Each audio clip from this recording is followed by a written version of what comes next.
Series की starting big mouth के बारे में बताते हुए होती है, जो कि एक गैंग माफिया ड्रग डीलर है, जहां कोरियन इंटेलिजेंस से पकड़ने के लिए एक स्पेशल टीम बना रहे हैं। वेल तो सीन शिफ्ट होता है और हमारा मेन कैरेक्टर यानी पार्क दिखाया जाता है, जिसका सपना था बहुत बड़ा बनना और एक सक्सेसफुल एडवोकेट बनना। और आज पार्क और उसकी वाइफ यानी मियो की एनिवर्सरी है, वेडिंग, जिसके लिए वो अपनी वाइफ को एक बड़े से होटल में पार्टी देता है, जहां उसके फादर इन लॉ भी शामिल थे। बट वो अपनी बेटी मियो से ज्यादा तो पार्क को ही सपोर्ट किया करते थे। रेस्टोरेंट की शान और शौहरत को देखकर तो मियो उल्टा पार्क को ही डांटने लग जाती है, क्योंकि उनकी फाइनेंशियल कंडीशन काफी ज्यादा खराब थी। लेकिन फिर पार्क उसे बताता है कि रिसेंट में चल रहा कुछ इन हॉस्पिटल मर्डर केस उसे मिल गया है, जिस वजह से वो जल्दी फेमस होगा और टीवी पर आने लगेगा और वो अमीर हो जाएगा। लेकिन तभी क्लाइंट की कॉल आती है और केस के बारे में डिस्कस करने के लिए वो होटल से निकल रहा होता है। जाते हुए सर्विस टीम की एक लेडी उसे एक ड्रिंक पीने को देती है और वो ड्राइविंग करते हुए जा रहा था और ड्रिंक भी साथ में पी रहा था कि तभी उसे अचानक से चक्कर आने लग जाता है और उसका बहुत बुरा एक्सीडेंट हो जाता है। सीन शिफ्ट होता है और एक वीक पहले दिखाया जाता है, जहां पार्क और मियो सोकर उठते हैं। दोनों के बीच प्यारी सी नोकझोंक चल रही थी और मियो पार्क को कह रही थी कि उनकी सारी सेविंग सब खत्म हो गई हैं, तो आज जिस केस के लिए वो जा रहा है वो उसे हर हाल में जीतना ही होगा।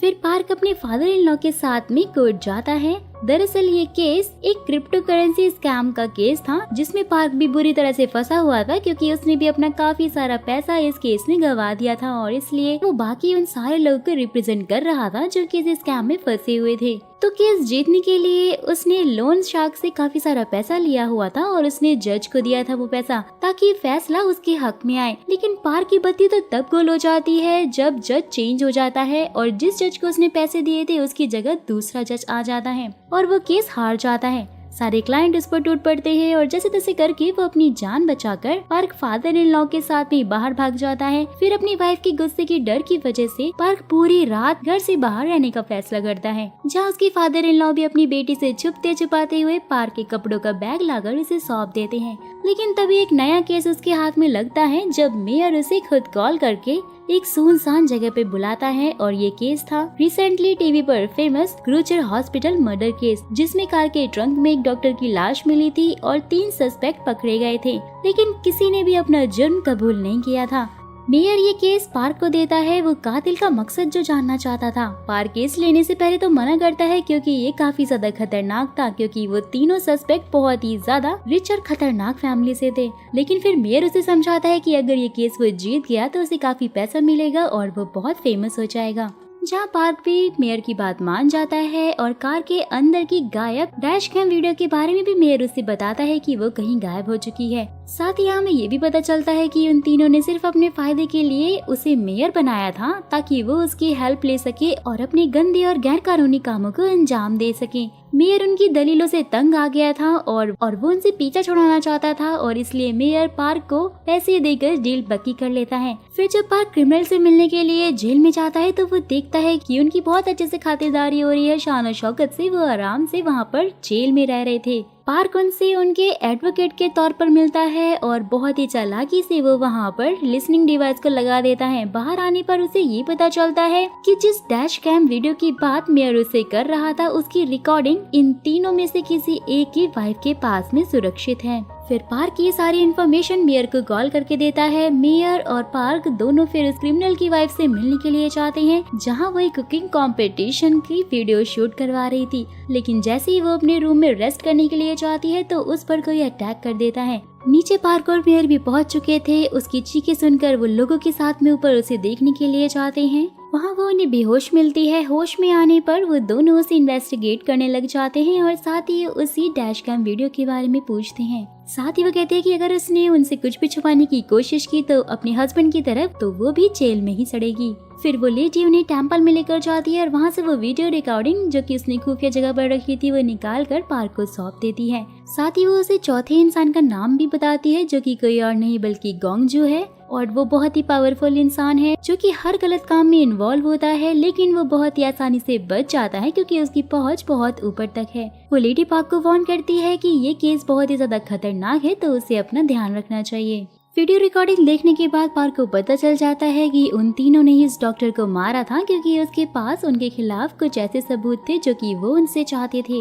वहीं दूसरी तरफ लॉन शार्क के लोग पार्क के घर में धावा बोल देते हैं, क्योंकि उसने क्रिप्टो करेंसी वाले स्कैम में उनके बहुत सारे पैसे जो लगाए थे, और वो जाकर उसकी प्रॉपर्टी को सीज कर लेते हैं। उसकी वाइफ को बहुत गुस्सा आता है, वो कॉल करके पार्क से बात करती है, जहाँ पार्क कहता है कि ये प्रॉब्लम बहुत ही जल्द सॉल्व हो जाएगी, तो तुम्हें टेंशन लेने की जरूरत ही नहीं है। फिर पार्क अपना बहुत दिमाग लगाता है और वो सोचता है कि अगर ये सबूत वो गोंगजू को बेच देगा तो उसे बहुत सारे पैसे मिल सकते हैं, जिससे कि वो अपने घर का कर्जा भी चुका लेगा। फिर अपने प्लान को अंजाम देने के लिए वो गोंगजू से मिलने चाहता है, लेकिन वहाँ की शान और शौकत देखकर जिस तरह से गोंगजू रह रहा था, पार्क तो हक्का बक्का रह जाता है, क्योंकि वो बहुत ही ज्यादा अमीर जो था। जहाँ जाकर पार्क गोंगजू को धमकाता है कि उसके पास उसके खिलाफ सबूत है, जिससे वो फंस जाता है, लेकिन गोंगजू को तो इससे कोई फर्क ही नहीं पड़ता और वो उल्टा ही उसे धमकाकर वहाँ से भगा देता है। घर जाने के बाद जब मियो बहुत ज्यादा गुस्सा करती है पार्क पे, तो वो उसे मेयर के दिए हुए पैसे सौंप देता है और कहता है कि फिलहाल के लिए तो उसके पास इतना ही है, लेकिन आगे उसे इस केस में और भी ज्यादा पैसा मिलने वाला है। मियो ने पार्क का नाम बिग माउथ रखा था, क्योंकि वो बहुत बोलता था और करता कुछ भी नहीं था। फिर सीन शिफ्ट होता है और वही उनकी वेडिंग एनिवर्सरी वाला सीन दिखाया जाता है, जहाँ पर पार्क का एक्सीडेंट हो गया था, लेकिन पार्क अभी भी जिंदा था।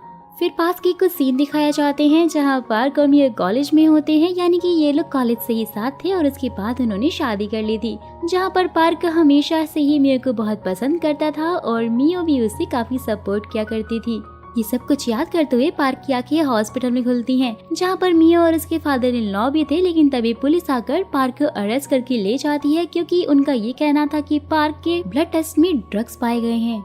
फिर जेल में पार्क रिक्वेस्ट करता है कि वो मेयर से एक बार बात करना चाहता है। फिर जैसे इसकी मेयर से बात कराई जाती है तो मेयर उसे मिलने के लिए आता है और वहाँ वो उसे बताता है कि उसे फंसाने वाला कोई और नहीं बल्कि गोंगजू ही है। सच जानने के बाद तो मेयर को बहुत गुस्सा आता है कि पार्क गोंगजू से मिलने के लिए गया था उसे सबूत पेशने के लिए, और वो गुस्सा होकर वहाँ पे उसकी हेल्प न करने के लिए बोलकर चला जाता है। वहीं दूसरी तरफ पार्क के ऑफिस में इन्वेस्टिगेशन करने के लिए पुलिस पहुंच जाती है, जहां उन्हें बहुत सारा ड्रग्स, पैसा और गन मिलती है, जिससे कि ये साबित हो रहा था कि पार्क एक गैंगस्टर है, क्योंकि सारे सबूत उसके खिलाफ जो थे। तो इसलिए उसे दूसरी जेल में शिफ्ट किया जाता है, जहाँ पर बहुत ही खतरनाक क्रिमिनल्स को बंद करके रखा गया था। फिर पार्क को उन्हीं तीनों वीआईपी क्रिमिनल्स के पास ले जाया जाता है, जिनका केस उसे लड़ने को दिया गया था। वो तीनों तो उस पर ही गुस्सा करने लग जाते हैं कि उसने उन्हें धोखा दिया है और उसे बहुत मारते हैं। वो फांसी से लटकाकर बस उसे मारने ही वाले होते हैं, लेकिन तभी जेल वार्डन वहाँ पर पहुँच जाता है और पार्क को बचा लेता है। और ऐसा करने के लिए उसे गोंगजू ने कहा था, क्योंकि उसने न्यूज में ये देख लिया था कि पार्क के पास से बहुत ज्यादा पैसा मिला है और उसे गैंगस्टर डिक्लेयर किया गया है और लोग उसे बिग माउथ कह रहे हैं, जिसने गोंगजू को उल्लू बनाकर उसका सारा पैसा और ड्रग्स हड़प लिए थे, जो कि अब वो उस बिग माउथ से रिकवर करना चाहता है। पार्क की हालत बहुत ज्यादा खराब थी, उसे बहुत मारा कूटा गया था और इसलिए उसे डॉक्टर को दिखाकर वापस से जेल के रूम में लाकर फेंक दिया जाता है। और वहीं दूसरी तरफ पार्क के घर के बाहर आकर सब लोग मियो से उसका इंटरव्यू ले रहे थे, जहां वो ये डिक्लेयर कर रहे थे कि उसका हस्बैंड कोई बिग माउथ नहीं है, वो एक सीधा साधा सा इंसान है और कोई इसे फंसाने की कोशिश कर रहा है, लेकिन वो कुछ न कुछ करके अपने हस्बैंड को जरूर बचा लेगी। साथ ही वो कहती है कि पार्क, अगर तुम मेरी ये बात सुन रहे हो तो तुम ये बात जान लो कि मैं तुमसे बहुत प्यार करती हूँ और मैं तुम्हें बचा कर ही रहूंगी। ये सब कुछ पार्क भी सुन रहा था जेल में और वो बहुत ही ज्यादा इमोशनल हो जाता है। वहीं फिर पार्क को लाइट डिटेक्टर के साथ में इन्वेस्टिगेट किया जा रहा था, जहां वो कहता है कि वो बिग माउस नहीं है और अगर वो बिग माउस होता तो उसे पैसे की इतनी प्रॉब्लम नहीं होती और ना ही उसके ऊपर इतना ज्यादा कर्जा होता। ये सब कुछ मेयर भी बाहर बैठा हुआ देख रहा था। हर जगह बस यही न्यूज चल रही थी कि पार्क ही बिग माउस है और बिग माउस एक बहुत ही बड़ा गैंगस्टर है, जो कि सालों से अपनी आइडेंटिटी छुपाकर ही सारे गैर कानूनी काम कर रहा है और ड्रग्स डीलिंग भी कर रहा है, जो कि एक बहुत ही खतरनाक बंदा है और हर कोई उससे डरता है। और जैसे ही पार्क जेल में वापस आता है, वो तीनों वीआईपी क्रिमिनल्स भी उसे डर रहे होते हैं, क्योंकि उन्हें लग रहा था कि अगर ये बिग माउस हुआ तो फिर उनकी खैर नहीं है। फिर जैसे ही वो सेल में वापस जाता है तो जेरी नाम का एक बंदा आकर उससे बहुत ही ज्यादा एडमायर करने लग जाता है। वो कहता है कि मैं बिग माउस का बहुत बड़ा फैन हूँ और आज तुमसे मिलकर मैं बहुत ज्यादा खुश हो गया हूँ। वहीं दूसरी तरफ गोंगजू उस इन्वेस्टिगेटर को बुलाता है जिसने पार्क के साथ में पूछताछ की थी और वो उसे पूछता है कि क्या सच में पार्क ही बिग माउस है। तो अगर ऐसा हुआ तो उसे उसकी हेल्प चाहिए, क्योंकि उसे बिग माउथ से अपना सारा पैसा रिकवर करवाना है और इसके बदले में वो उस इन्वेस्टिगेटर को बहुत सारा पैसा देगा और उसकी जिंदगी को संवार देगा। कल तक नेक्स्ट पार्ट मिल जाएगा। सब्सक्राइब जरूर करें। धन्यवाद।